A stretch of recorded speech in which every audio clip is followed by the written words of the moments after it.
Prison guards grew suspicious when Father Eugene Klein, a chaplain, started to pay an inordinate amount of time visiting gangster Frank Calabrese in his cell.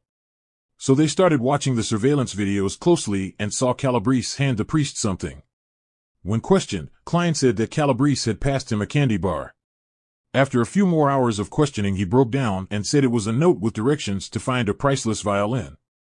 The plot was hatched in 2011 when Klein was administering communion to Calabrese at a prison in Springfield, Missouri, where Calabrese was serving a life sentence for 13 killings. Klein broke prison rules by accepting a note from Calabrese wrapped in religious materials and pushed through the food slot of his cell.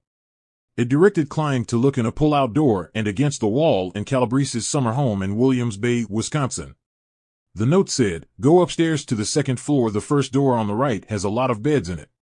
When you get in that bedroom, go to the right. There is a little pull-out door about 3.5 feet high. Be sure to have a little flashlight with you so you can see. Make a right when you go into that little pull-out door. Go all the way to the wall. That is where the violin is." Calabrese wanted to ensure that the government would never get the violin that once belonged, he said, to entertainer Liberace. Calabrese allegedly said he'd rather the priest profited from its sale. A court had ordered Calabrese to pay his victims a total of $4 million. The sale of the violin, Calabrese said, would certainly meet that price. Federal agents almost literally tore apart Calabrese's home when they searched it in 2010. The search turned up $1 million in cash, diamonds, and other valuables in a wall behind a family portrait in Calabrese's home in Oak Brook.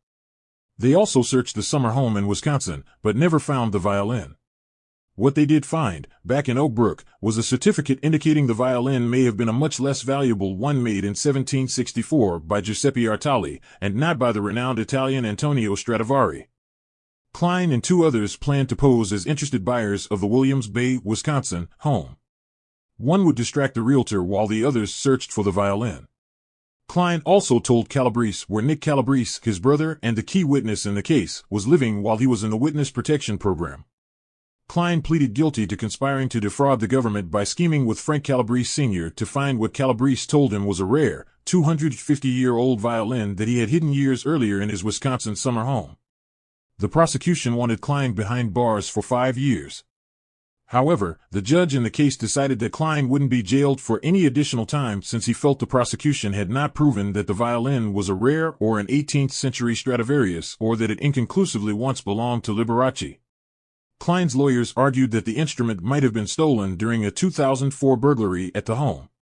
Instead of more jail time, the judge sentenced Klein to a single day in prison, which was already served, plus 3 years of supervised release, with the first 6 months served in home confinement with electronic monitoring. He also had to perform 200 hours of community service.